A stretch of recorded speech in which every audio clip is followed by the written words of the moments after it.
Botafogo cede a pressão e vai diminuir o valor de Danilo Santos. Flamengo e Palmeiras estão dispostos a entrar nessa briga aí com um leilão pelo jogador. Eu vou explicar para vocês, vou trazer aí os novos moldes que o Botafogo aceita essa negociação. O Palmeiras enviou mais uma proposta, só que não chegou a proposta que o Flamengo enviou. Segundo informação aí de um canal palmeirense, a proposta do Flamengo pelo Danilo é fake news. Só que a gente sabe que, por enquanto, nenhum dos dois tem proposta oficial. Vou trazer para vocês isso. Vou falar também sobre Lohan, porque é semana decisiva. Vou falar sobre Felipe Luiz, que chegou, foi apresentado, se declarou ao Mônaco e já quer tirar revelação do Mengão. Vou falar também sobre Jorginho, que abriu o coração aí para a nação rubro-negra, e Georgiano de Arrascaeta, que já se reapresentou para continuar os seus trabalhos de recuperação. Vou falar sobre Lucas Paquetá, porque os números do Brasil com Paquetá na Copa são muito bons. Sem Paquetá, acabou o Brasil. Vem comigo, Nação Rubro-Negra, convido você a se inscrever no canal, deixar o like, você que está passando todos os dias aí, que assiste os vídeos, se inscreve, dá aquela moral pra gente aí, comente à vontade, o comentário de vocês é muito importante, bora que bora. Bora as notícias do Mengão, já começando o vídeo falando aí sobre Georgiano de Arrascaeta, porque o Arrascaeta se reapresentou no Ninho do Urubu para iniciar a preparação visando aí o segundo semestre. O camisa 10 está em fase final de recuperação da lesão na panturrilha direita e por isso retornou antes dos outros uruguaios Varela, De La Cruz, Arrasca e Valéria De La Cruz, né? Eu ia falar o Matias Vinha, mas o Matias Vinha está no River Plate. Eles voltam ao CT na quarta-feira. Todos receberão férias depois da eliminação. O Uruguai ainda na fase de grupos foi eliminado da competição, né? Então eles estão de férias, esses jogadores. O Arrascaeta se reapresentou. Na outra quarta-feira, os outros dois uruguaios se reapresentam. Agora vamos mudar de assunto, vamos falar sobre Mr. Jorge Jesus, porque Jorge Jesus será o novo técnico da seleção de Portugal. Segundo a informação trazida aí pela Bola de Portugal, o treinador vai se reunir com a Federação Portuguesa de Futebol para assinar os termos do contrato. Roberto Martínez anunciou a sua demissão ontem após a eliminação para a Espanha. O ciclo de Cristiano Ronaldo nessa Copa do Mundo se encerrou aí com uma participação da seleção em si frustrante, não só nele, por ele ser a estrela da seleção, mas em si, pelos jogadores que Portugal tem, deixou muito a desejar nessa Copa do Mundo. A Espanha avançou e Portugal voltou para casa mais uma vez. São 6 Copas do Mundo no CR7 e a melhor participação em que a Portugal avançou nesse termo foi as oitavas de 2022. Agora vamos mudar de assunto, vamos falar sobre Felipe Luiz.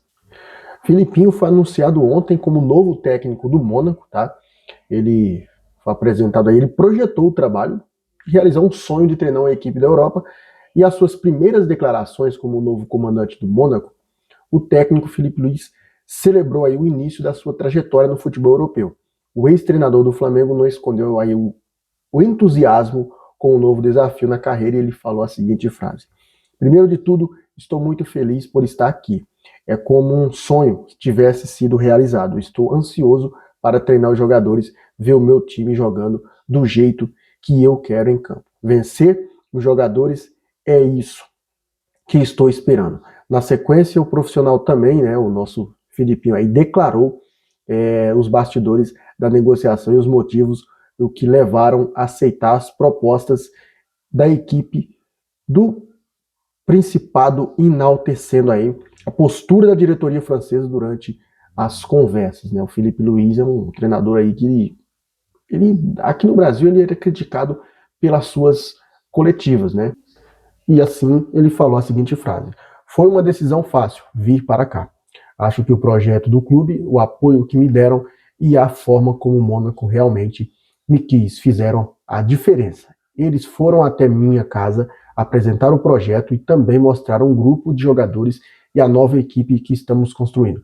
Juntos isso me deu a certeza de que eu precisava estar aqui. Por fim, Felipe Luiz demonstrou aí total conhecimento sobre o peso da camisa de seu novo clube e a cobrança que terá pela frente na temporada. Ele falou a seguinte frase: é um clube que tem muita história, são 8 títulos da Liga, 5 Copas e uma final de Champions League. Conhecemos a história do Mônaco e a responsabilidade que temos de ajudar o clube a alcançar seus objetivos em todas as temporadas. Fecha aspas aí para o Filipe Luís nessa sua apresentação ao Mônaco. E o que eu quero aqui dizer do Filipe Luís, gente, é que o Filipe Luís, ele, na sua trajetória do Flamengo, ele conseguiu ganhar mais ainda o carinho da torcida. O Filipe Luís conseguiu ganhar 6 títulos pelo Flamengo, entrou para a história aí do clube como treinador com mais títulos. O Filipe Luís conseguiu superar o Mister Jorge Jesus. E o Filipe Luís, ele quer levar também aí um jogador do Flamengo, um jogador cria da base do Flamengo, para o Mônaco. Segundo a informação trazida ontem à tarde, o Mônaco vai enviar uma proposta para o Flamengo por Everton Araújo, ou seja, o Filipe Luís já quer reformular aí, começar esse seu ciclo no Mônaco, já trazendo jogadores que já trabalharam com ele, né? Então, sucesso para o Filipe Luís. Vamos ver o que vai acontecer aí, se vai chegar essa proposta do Mônaco pelo Everton Araújo. Lembrando que, além do Mônaco, Napoli, Milan e Chelsea também estão de olho aí no jovem volante do Flamengo. Agora vamos falar sobre intertemporárias, porque amanhã, quarta-feira, o Flamengo enfrenta o Lausanne Sport da Suíça, né, o seu segundo jogo no amistoso aí. Um jogo marcado aí para as 4h30 da tarde, horário de Brasília, aqui no Brasil, 8h30 lá em Portugal. Para esse jogo, o Flamengo terá um desfalque muito importante, tá? Trata-se do lateral direito Daniel Sales. O jogador saiu lesionado no jogo contra o River Plate, sentiu ali uma dor na coxa e foi substituído. Segundo a apuração aqui, o Daniel Sales, ele teve a lesão confirmada na coxa esquerda e está fora dos próximos jogos do Flamengo em Portugal. O atleta já deixou no amistoso contra o River, como eu falei para vocês, com dores na região e passou por avaliação médica que confirmou a lesão muscular. Boa sorte aí pro Daniel Sales, estava jogando até bem o moleque, né? Saindo do Daniel Sales falando sobre Lohan, porque, cara, pro Lohan e pro Luiz Araújo, principalmente, esses 2 jogos vão ser importantíssimos, tá? O Lohan, ele teve uma boa participação em que deixou o Leonardo Jardim, essa participação dele deixou o Leonardo Jardim muito confuso sobre a permanência ou não do jogador. O Leonardo Jardim vai testar o Lohan como principal, no time principal agora de novo, tá? Para daí ver se vai aproveitar o garoto nos próximos jogos ou não. Outro jogador também, né, que vai passar por isso, mesmo já estando no elenco do Flamengo há bastante tempo, é o Luiz Araújo. O Luiz Araújo, ele falou para o Flamengo, comunicou que não quer sair do clube, porém ele quer mais oportunidades. Então esse jogo de amanhã e o de sábado contra a equipe do Benfica será aí um jogo para o Luiz Araújo tentar se destacar mais ainda, né? Então vamos aguardar para ver o que vai acontecer. Provável escalação do Flamengo para o jogo de amanhã com o goleiro Andréu, João Vitor e Vitão. Na lateral direita, o Emerson Royal, já que o Daniel Sales está lesionado, né? Na lateral esquerda, podemos ter aí o Ayrton Lucas no meio de campo, Jorginho e Everton Araújo, Luiz Araújo mais uma vez dando oportunidade, Lohan na ponta direita, Samuel Lino na ponta esquerda, e no ataque podemos ter Pedro ou Bruno Henrique. Essa deve ser a formação do Flamengo, lembrando que é uma pré-escalação, tá? Você gostou dessa escalação?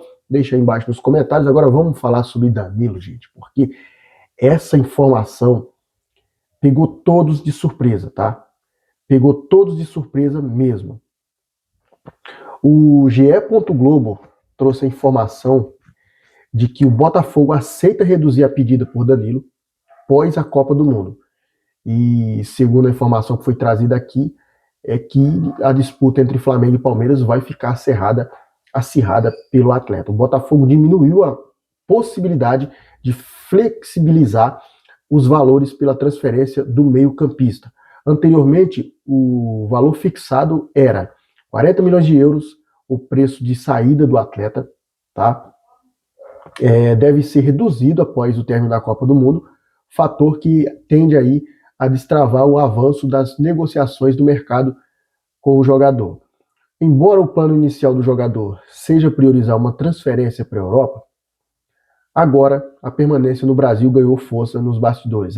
E a informação que eu tenho aqui, que também trouxeram, né, e que confere aí com essa do GE. Globo, é que Flamengo e Palmeiras estão atentos aí no cenário do jogador. Lembrando que o Palmeiras sinalizou com uma proposta de 22 milhões de euros fixos, mais 2 de bônus. Tá? O Flamengo ele enviou aí uma proposta de 25 milhões fixos, mais 10 bônus, segundo a informação aí que foi trazida. Saiu informação lá no canal do Carta Verde, eu acho, se não me engano, né? O canal do palmeirense aí, cara. De que Carta na Rede, tá? O canal do cara, Carta na Rede. De que a proposta do Palmeiras, o Palmeiras tinha subido a proposta, o Danilo já tá com o documento, com os papéis na mão para analisar o fator do Palmeiras, a gente sabe, né? O Danilo ele tem a prioridade de jogar no Palmeiras, sim. Porém, o Carta na Rede ele trouxe aí que o Flamengo não enviou nenhuma proposta, era fake news. Não sei se essa informação confere, porque todos os vínculos ligados ao Flamengo falam que o Flamengo enviou sim essa proposta ao Botafogo. É uma proposta irrecusável para o Alvinegro. Por quê? Porque o Flamengo pagando 25 milhões fixos ali, o Flamengo pagaria mais 10, o Botafogo ficaria com 10 milhões ali recebendo, caso o jogador cumpra algumas metas. E cumprirá, com certeza cumprirá. Então, existe essa possibilidade aí do Flamengo e o Palmeiras fazerem uma briga acirrada aí pelo Danilo, tá, gente? Vamos aguardar para ver, né? Vamos aguardar para ver, porque é um jogador muito interessante, muito mesmo, tá? E com certeza, se ele for para Flamengo e Palmeiras, qualquer um dos dois será bem para o atleta, né? Lembrando que o Botafogo sofreu mais um transfer ban, então com certeza o Botafogo irá aceitar uma proposta de ambos os dois times, tá? Vamos falar sobre o Jorginho agora para fechar o vídeo, gente, porque o Jorginho deu uma declaração aí muito empolgante, mas antes de falarmos sobre o Jorginho, eu vou falar sobre Lucas Paquetá, tá? Porque os números do Paquetá nessa Copa do Mundo, com o Paquetá em campo, a seleção brasileira produziu muito, a seleção brasileira teve mais posse de bola, e sem o Paquetá, a seleção brasileira parece que sucumbiu. É muita crítica, muito clubismo por parte da mídia, falar que o Paquetá não serve para a seleção brasileira, o Paquetá não é jogador de futebol, o Paquetá é uma ilha, que é isso, que é aquilo. Olha os números da seleção na Copa do Mundo com o Paquetá. Contra o Marrocos, no empate 1-1, 54% de posse de bola. Contra o Haiti, 3-0, 62% de posse de bola. Contra a Escócia, 3-0, 52% de posse de bola. Contra o Japão, no 2-1, 68% de posse de bola, uma média de 59% por jogo. Sem Lucas Paquetá, o Brasil teve 35% de posse de bola contra a Noruega. Olha só o quanto que caiu o rendimento da seleção brasileira. Olha para vocês verem. Sem o Lucas Paquetá. Aí vem o clubismo aí, né? Paquetá não é jogador de seleção. É assim mesmo, gente. O clubismo fala mais alto. Agora sim, para fechar o vídeo, vamos falar sobre o Jorginho, porque o Jorginho abriu o coração aí para a nação rubro-negra, para a torcida do Flamengo. E ele falou aí, gente, sobre esses 2 anos de Flamengo. Não, vai fazer 2 anos, né? Fez 1 ano agora. Jorginho falou a seguinte frase: eu virei flamenguista. Aprendi muito o que é ser Flamengo. Todo esse ano foi um ano muito intenso. Um ano no Flamengo parece ser uns 3 da Europa, com a quantidade de jogos, com a distância de viagens, com as logísticas, com a intensidade da torcida, do carinho. Estou desfrutando aí bastante, comentou aí o atleta antes de falar sobre a relação com a torcida. Acredito que seja uma relação muito boa. Aquele momento ali, parado no gramado após o título brasileiro no Maracanã, é um momento que quando você está jogando e muita coisa acontecendo ali, muitas vezes esquecemos de parar um minuto e entender o que está acontecendo. Eu sou uma pessoa que gosto de observar, de poder realmente sentir tudo que está acontecendo e entender aí, declarou o Jorginho aí, a entrevista que fez a Flamengo TV aí, tá, gente? É uma declaração aí do jogador que virou ídolo, né? O Jorginho, ele é ídolo do Flamengo. Tem aqueles que falam que não é, mas o Jorginho é ídolo. Tem aqueles que falam que o Jorginho é vascaíno. Se era, meu amigo, já era, acabou.